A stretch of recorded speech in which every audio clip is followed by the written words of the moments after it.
Olá, boa noite. Está no ar o Estúdio 360, segunda edição desta quinta-feira.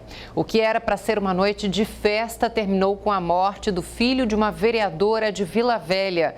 Pedro Henrique Crisanto, de 20 anos, foi morto com um tiro na cabeça durante os ensaios técnicos do Sambão do Povo. Foi na noite de ontem.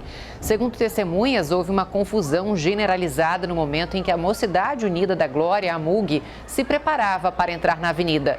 As primeiras informações diziam que Pedro Henrique teria tentado defender um amigo quando foi atingido pelo tiro. Mas uma nova versão apresentada pela polícia diz que gangues rivais se enfrentavam, um disparo foi efetuado e acabou atingindo o jovem. Ele morreu na hora. Pedro Henrique era filho da vereadora Patrícia Crisanto e de um agente da Guarda Municipal de Vila Velha. A Secretaria de Segurança de Vitória informou por meio de nota que a Guarda Municipal foi acionada e que em menos de 2 minutos os agentes chegaram ao local. O caso agora está sendo investigado pela Polícia Civil. A Secretaria também diz que, por causa dos ensaios técnicos no Sambão do Povo, o patrulhamento no local foi reforçado. Vamos à previsão do tempo. Hoje o sol mais uma vez apareceu com força e para amanhã o tempo deve permanecer estável. Ao longo do dia ocorre aumento de nuvens em todas as regiões, mas não há previsão de chuva. A temperatura mínima é de 21 graus e a máxima de 36. Vamos ao Giro Nacional com ele. Boa noite, Cacá. Olá, muito boa noite, André Samício. Muito boa noite a todas, muito boa noite a todos. Hoje nós não temos destaques nacionais, nós temos um destaque, mas que teve reviravoltas ao longo de todo o dia. Nós vamos falar aqui a respeito do senador Marcos Duval, como todo mundo sabe, senador aqui pelo Espírito Santo, e que causou uma grande confusão no mundo político hoje.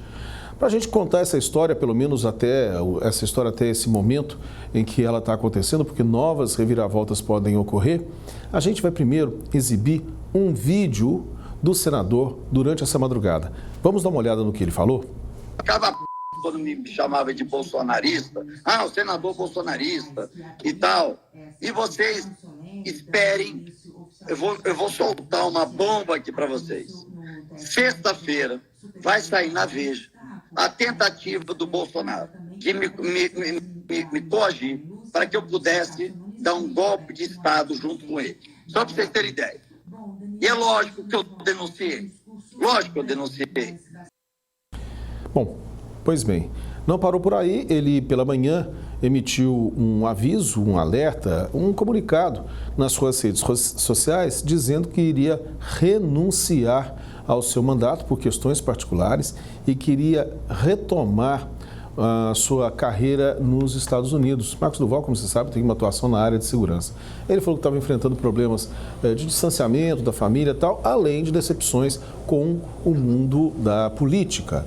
A Veja, então, o senador havia dito que a revista publicaria as suas denúncias na sexta-feira. A revista Veja, ela então antecipou a publicação daquilo que ele disse para a revista com uma série de reproduções das mensagens que Marcos Duval afirma ter trocado com o ex-deputado Daniel Silveira, ex-deputado que, por coincidência ou não, foi preso hoje pela manhã. Nessas mensagens, Marcos Duval conta que elas estabelecem o seguinte, que o Daniel Silveira o teria convidado para uma reunião juntamente com Jair Bolsonaro. E nessa reunião, ele teria sido convidado a fazer o seguinte, a gravar alguma declaração que comprometesse o ministro Alexandre de Moraes. Segundo Marcos Duval, a ideia de Daniel Silveira era que essa gravação pudesse comprometer Alexandre de Moraes e, a partir daí, isso pudesse levar à anulação da eleição e evitar que o então presidente eleito, Luiz Inácio Lula da Silva, tomasse posse. Essa foi a primeira parte da história. Essa história foi aqui, vigorou durante boa parte da manhã, porque depois o senador foi dando uma série de entrevistas e daí ele mudou bastante o seu posicionamento. Primeiro, ele passou a falar o seguinte, que não iria mais renunciar, estava atendendo pedidos de vários senadores, vários deputados, vários políticos, entre esses políticos Flávio Bolsonaro, o que causou uma certa estranheza, porque o senador está fazendo denúncias contra Jair Bolsonaro, seria meio improvável que o filho de Jair Bolsonaro o convencesse a desistir dessa renúncia ao Senado. Bom, ele também afirmou o seguinte mais tarde. Ele disse que o presidente, na época, o presidente Jair Bolsonaro participou das reuniões, mas não teria participado da articulação do golpe. Teria participado da reunião sem fazer nenhum tipo de comentário, nem a favor e nem contra, algo também bastante estranho, mas que de qualquer maneira, se eventualmente for comprovado, coloca o ex-presidente numa situação complicada porque ele está ali numa cena de crime e não teria denunciado.